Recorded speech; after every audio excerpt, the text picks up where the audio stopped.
So today we're going to be talking about FGM. It's a topic I'd asked a friend of mine to give me a topic for some day, right? And I thought today was the best day that I could handle this topic, FGM, because I've been trying to run away from it because I really don't know much about it. I might actually be reading for most of the time, so bear with me, right? And also give me topics because I will handle them. Not immediately, but after some time I will be able to handle them. So anyway, just talking about FGM, we need to discuss, like, what is FGM? Because people are fighting it. Can you fight something that you do not understand? When you speak against it, are you speaking against something that you understand? Or are you just following the crowd? Is it bad? How have you determined that it's bad? Right? So anyway, let's discuss this thing and see if we can find a way through which, we can come to an understanding and perhaps find some solutions or understand the problem, right? So anyway, FGM, according to the World Health Organization, it comprises of procedures. It's not just one procedure, but a number of procedures that involve the total or partial removal of female genitalia, external female genitalia, and also causing injury to it for non-medical reasons. This is injury by intent, not injury by accident. So I'm hoping that you understand. When you remove parts or when you remove the whole of the external female genitalia, that's FGM. When you injure it intentionally for non-medical purposes, that's also part of female genital mutilation. That's why they use the word mutilation. You are mutilating it. Anyway, I never knew this, right? But there are 4 types of FGM. 4 of them. Type 1. Type 1 is called clitoridectomy, right? This is the partial or total removal of the clitoris, just the clitoris, right? And then in very rare cases, they remove the fold of the skin surrounding the clitoris. Like there's a fold of skin surrounding the clitoris. So that's type 1, right? It's mostly practiced in Ethiopia, in Eritrea, and in Kenya. So that's type 1. Total or partial removal of the clitoris. And in very rare cases, you remove the fold around the skin fold around the clitoris. Type 2, excision, right? This is all according to the WHO. This is the partial or total removal of the clitoris and the labia minora, with or without excision of the labia majora. The labia, they refer to the lips that surround the vagina, right? So the partial or total removal of the clitoris and then of the parts of the lips that surround the vagina. As in, why would you want... People do a lot of things. Anyway, we don't understand people. So type 2, this one is done in West Africa, done in Benin, Sierra Leone, Gambia, and Guinea. Those are the guys who do most of the type 2 kind of things. So let's go to type 3. Type 3 is what they call infibulation, right? This is a narrowing of the vaginal opening, an artificial narrowing of the vaginal opening by creating a seal. So you're creating a seal to narrow the vaginal opening. And you're only allowing so much space for urination and menstruation, right? And they say that this is the most dangerous type of FGM. And it's practiced in Somalia, Northern Sudan, Eastern Chad, Southern Egypt, and Djibouti. 80% of the cases of all type 3 FGM cases, they come from Somalia. So Somalia is kind of like practicing the most dangerous form of FGM. The other guys like Southern Egypt, Djibouti, Northern Chad, Eastern Chad, they practice it, but not on a scale as large as Somalia. So the 4th one, this is kind of like any other thing that you do to the female genitalia for non-medical purposes. Things that you do intentionally, like pricking, piercing, incising, scraping, and the other kind of stuff that I can't pronounce, right? So when you do that, you are mutilating the vagina. Guys who pierce, stop mutilating. Anyway, it's type 4 and it's mostly practiced in Nigeria. So I'm hoping that I've gotten all the types together. Let's now go to the history of FGM, because it didn't start from nowhere, it started from somewhere. And for this, I'm using some guy called Jewel Lelamas, right? And he wrote a journal article on that was published in April 2017. And what he says was that FGM, like the countries I mentioned, it's mostly practiced in many parts of Africa. Like Kenya, we practice type 1, where we remove part or the whole clitoris. And at times we remove the fold of skin around the clitoris. So it's practiced in parts of Africa. Again, remember Somalia practiced the 80% of the most dangerous FGM kind of practices in Somalia. The Middle East, they also practice this thing. And then Southeast Asia. So the stats are like this. Over 100 million women, according to Jewel, have undergone FGM. The stats vary. You can get some other places where it's 150 million women and 2 to 3 million women that are at the threat of undergoing it every year. 2 to 3 million women, right? So that's the thing.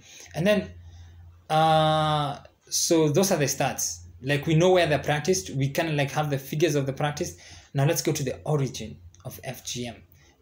There is not like a consensus on where it originated exactly, but people have presented some ideas of where it could have originated. For example, right, there's some scholars who say that it came from ancient Egypt. Why? Because they discovered mummies as far back as from the 5th century, 5 BC. They discovered mummies, right, who were circumcised. I don't think you knew that. I didn't know that, but they did. And so they say that could be the origin of FGM. Who knows? Egypt and then the rest of the world. And then some others say that the practice spread as slavery spread. They say that it came from the Middle East mostly, and the Arabs spread it as they practiced slave trade. So that's how Africa acquired this kind of practice.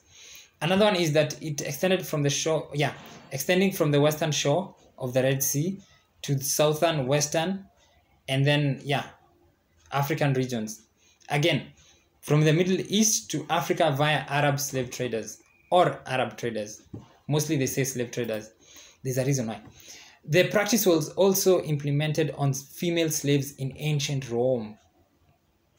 So it's not a practice that was unique to Africa or to the Middle East, where most people say it originated from, right?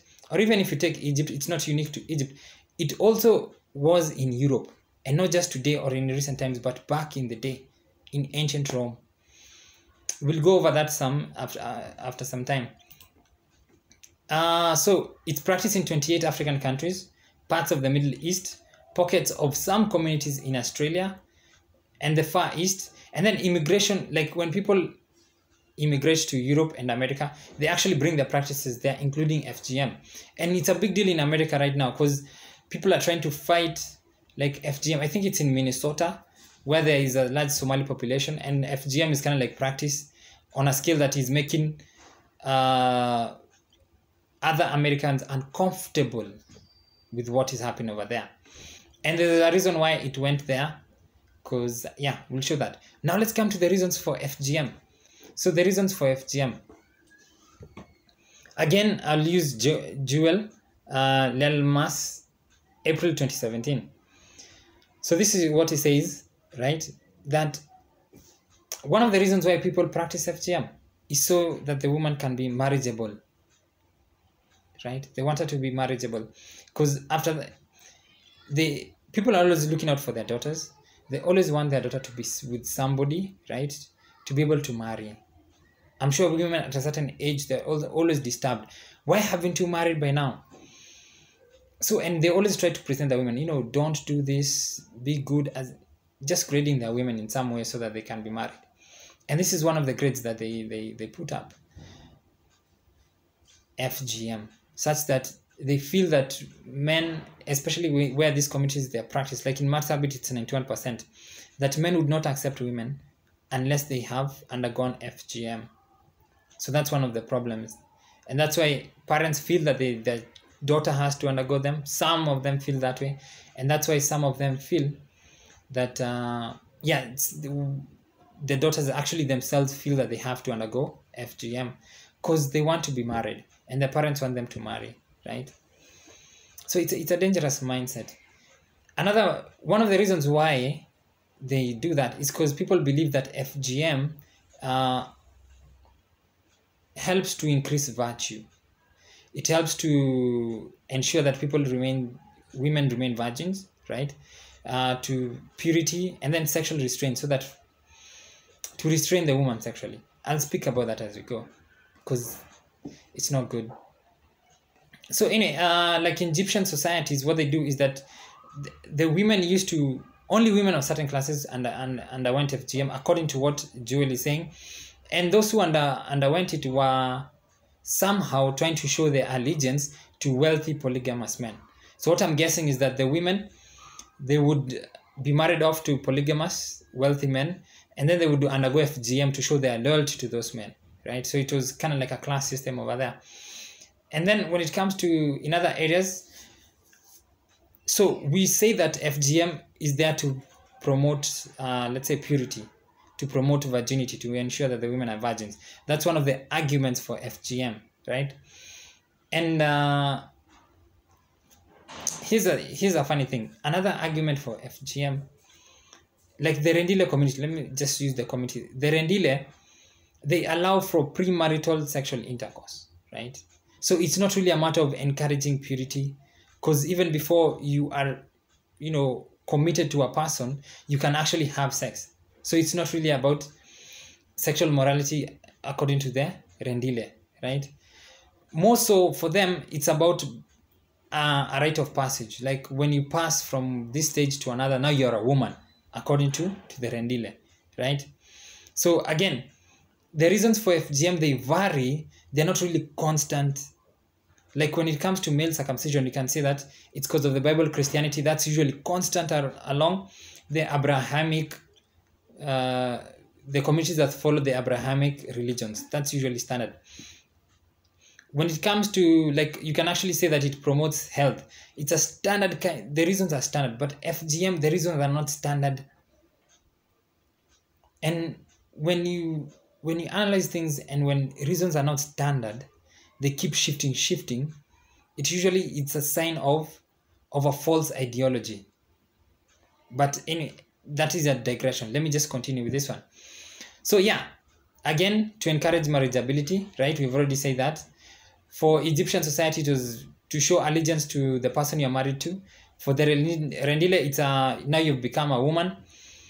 Funny thing, they say that the Kipsigis, the name Kipsigis translates to "we the circumcised," right?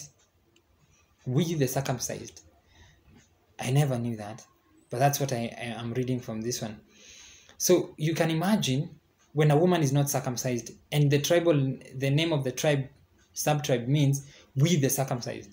How can you be part of that community and you are not circumcised? So again, circumcision is also there, FGM, sorry, it's also there so that somebody can become part of the community. Because the community would shun you if you are not circumcised. They will feel that you're not part of them, that you do not value their traditions, you do not value their cultures, so they just push you aside. And that's one of the reasons why, even though some people feel that FGM is bad, they cannot really fight it, because they'd be fighting the community. It's the same thing with conversion. Some people would want to convert to another religion, but the backlash, the isolation from the rest of your family and from the rest of the community would be so fierce, so vicious, that you just stay where you are. And in this case, they just, for those who feel amongst, let's say the Kipsigis, that they want to go to do away with the FGM, they actually feel that they have to continue with it, because otherwise the community would shun them, right? So I think we've gone through the reasons. And then another one is here are the funny ones. They say that FGM protects the health of women and the fetus. Some people, again, people need to understand that when people give reasons, they might give reasons to make you believe that let's say we all want women's health, we all want the health of the baby, right? And they know that FGM endangers these women and endangers these babies. So what they do, they use reverse psychology and telling you that the health of the women will be better with FGM, the health of the baby will be better with FGM, of the fetus, right? And these things, they do not, it's a way of keeping you quiet, of ensuring that you do not speak out, right? So anyway, many people, to defend FGM, right, even before the colonialists came, many people say that FGM, it improves a woman's probability of conception with intercourse. I haven't seen the evidence for that. I'll look for it. If it's there, I'll tell you. If it's not there, which I don't think it's there, I'll also tell you. They say that it improves a woman's hygiene. I have no idea. And I have not found any evidence to show that, right? In addition, they say that physical contact between the clitoris and the baby is dangerous. They actually go to the point of saying that it's fatal to the baby. So many women have conceived while having a clitoris. Again, just ideas to push on those people that they want to have FGM, but ideas that have no basis, ideas that are shifting, that have no scientific basis, and ideas that are a matter of subjectivity, like you're not marriageable, like the community won't accept you. All of those things, these are reasons that are not solid. They're not solid reasons. And solid reasons, they always stand on something and they'd never change, right? These are not solid reasons. Shifting and subjective reasons. So what if killing somebody is bad, right? And the whole community won't accept me if I kill somebody, then should I now go and kill that somebody? If cutting my finger, right? Yeah, this finger, I feel that it's bad, but then the community tells me that it won't accept me because I haven't cut it. I won't cut it, right? And as parents, you need to think about it. If it's a lady and the community will shun you guys or will shun the lady, forget the community. Why are you cutting some part of your daughter, right? And there's no evidence to show that that is helpful. The reasons are shifty. The reasons are subjective. There is no solid reasons for FGM. And actually, they're actually giving false reasons for it. Because the scientific evidence shows that this thing is very dangerous for the women, right? It leads to complications during childbirth. It can be good for the baby. We need to think beyond ourselves and our selfishness. I'm talking as to the parents. You need to think about your daughter. Why would you take away a part of your daughter when there's no evidence for it? And there's actually evidence that it causes harm. But anyway, I'm digressing. But let me just continue. They actually say that cutting the clitoris improves attractiveness of a lady, because the clitoris could potentially grow until it touches the ground. Yes, some communities actually say that. Again, do you see this shifty reasons? Let's go to ancient Rome right now. So ancient Rome, what they did was that they took metal rings and they passed it through the labia minora of women slaves. These are the lips of the vagina, to prevent procreating. Just imagine. You guys are taking metal rings and passing it through the labia of women just because they're slaves, and just to prevent them from procreating. The entire female body is created for procreation. The entire male body is created for procreation. We are created for that. Go ye and multiply. And here you are. What kind of mutilation is this? Metal rings. As in, okay, be serious. Even if it's a slave, right? In the United Kingdom, in the 19th century, right? Surgical removal of the clitoris was a treatment. It was a treatment for epilepsy, for sterility, and for masturbation. You are treating masturbation by removing a woman's clitoris. You're treating epilepsy by removing a woman's clitoris. Does epilepsy affect women only? Does masturbation affect women only?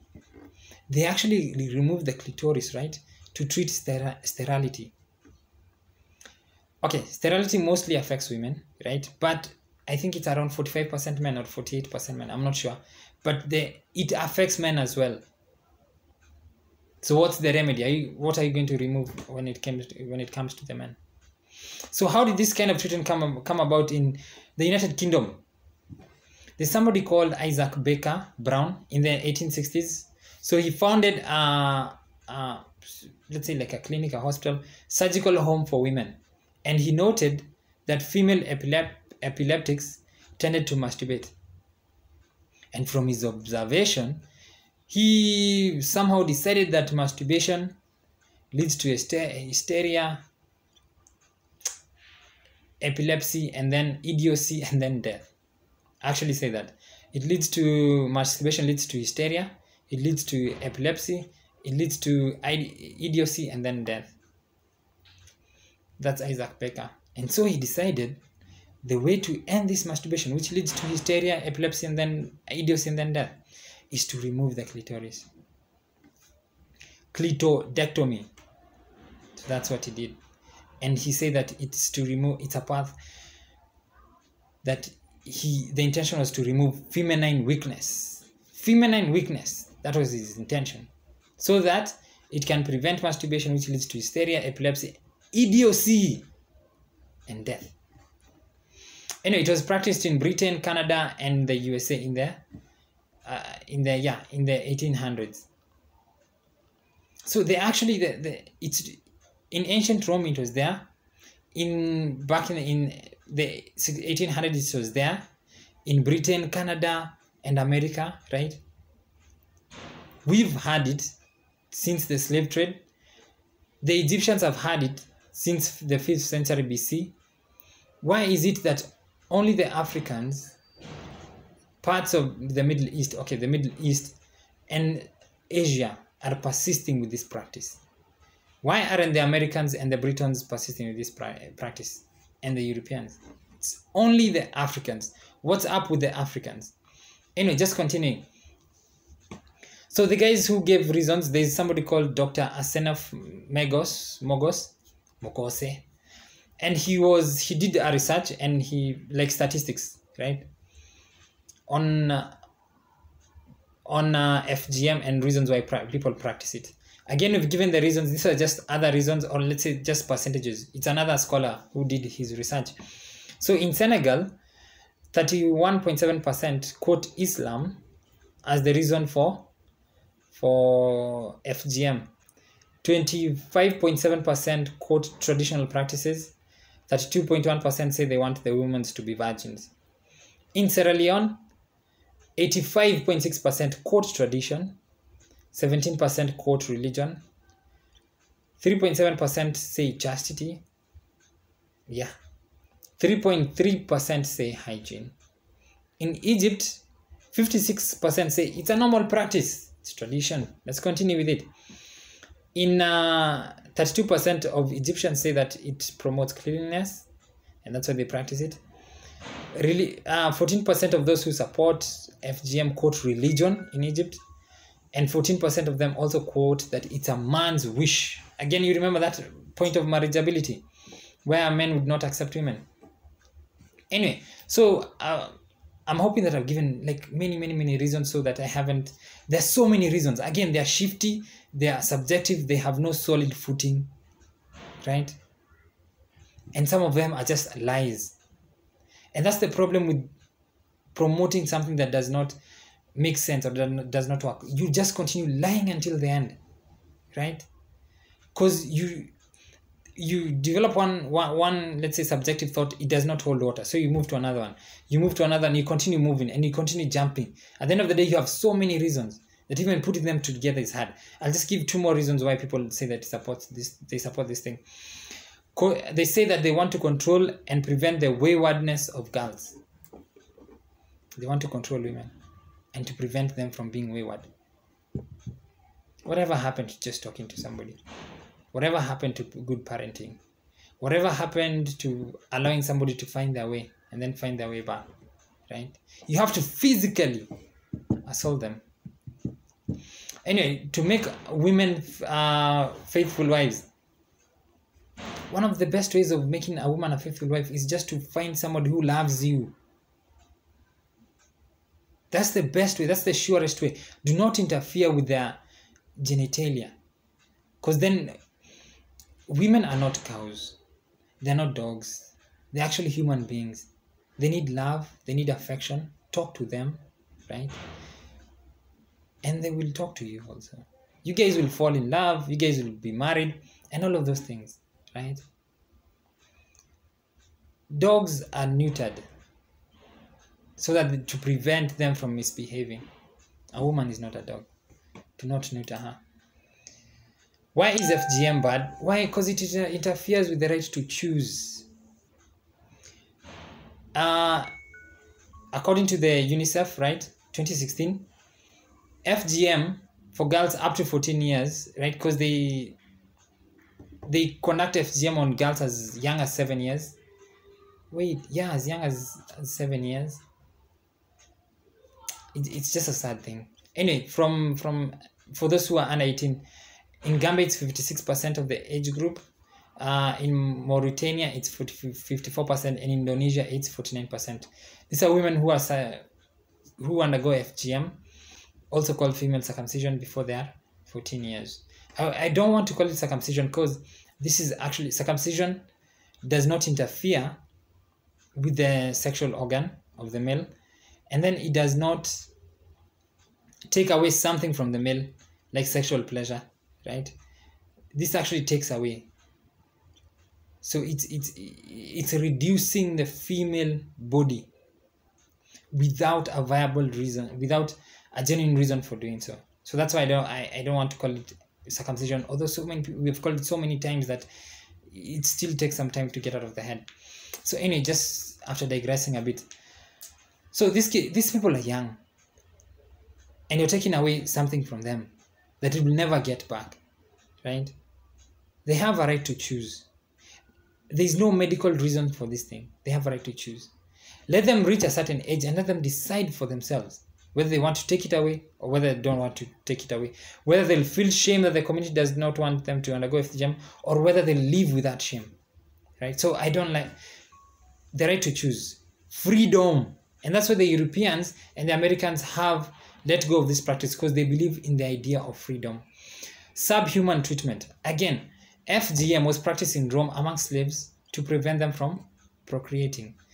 The element of there's a that women or certain people are less than you are, so that's why you need to put them down. To control behavior, again, people who are, you don't need to control somebody's behavior physically. Talk to them, right? Anytime you feel that you need to control a person's behavior physically, it means that you don't respect them and that you don't feel that they are wise enough to forgo that behavior. Again, the woman has no say in the matter because it's actually a cultural thing, and the patriarchy decides on these things, especially within African society. And then why is it only women? Only women, right? Only women are told to control their behavior sexually. Only women, they don't have say. Anyway, it's just sad. Again, just to show how substandard they treat women, they actually, in Northeastern, there's a time they had the census, and it was a problem because they felt that women were cows. And so counting the researchers, they really had to emphasize where the women of the household, because the male, they did not count women as people, they counted them as cows, or just one of the cattle. So anyway, just to go that there's a physical danger, because these midwives, they come, they circumcise these women sometimes without anesthesia, without the proper equipment, and with sterile equipment. Short-term health risks: severe pain, excessive bleeding, shock, genital swelling, so much. And death is also a short-term risk. There's so many, I can't mention all of them, and time is running out. Long-term health risks: the pain, infections, painful urination, menstrual problems, and AIDS, because they use bad equipment. So there's so many things. Challenges in the fight against FGM, right? We can pretend that it's education, sensitization, all of those things. The principal challenge is that the community supports it. For example, 70% of the people in Guinea support it. 6% of Kenyans support it, right? unless you remove that community element, then it won't go away. Yeah, so that's what I'm saying. What we need to do is that continue with the workshops, that's okay. Toughen the laws on the cutters, on the people who cut, that's okay. And then continue with education, like educate people, bring the ideas of freedom into their head, stop feminism. That's dangerous. When people say that they conduct FGM to promote sexual purity, and then the feminists are kind of like, yeah, let's be free sexually. The modern world is not that appealing for people to stop their cultural practices and say, okay, let's go to the modern world. And feminists are actually promoting these things. So anyway, I couldn't handle a lot of it. Perhaps I'll handle it later in the future, more of it. The women who have had the cut and they feel ashamed about it, I believe that that's a topic that needs its own kind of talking point. Because now what do? They feel shame about it. Anyway, we'll just talk about it later. Thank you for watching. I'll see you tomorrow. Have a good evening. Bye-bye.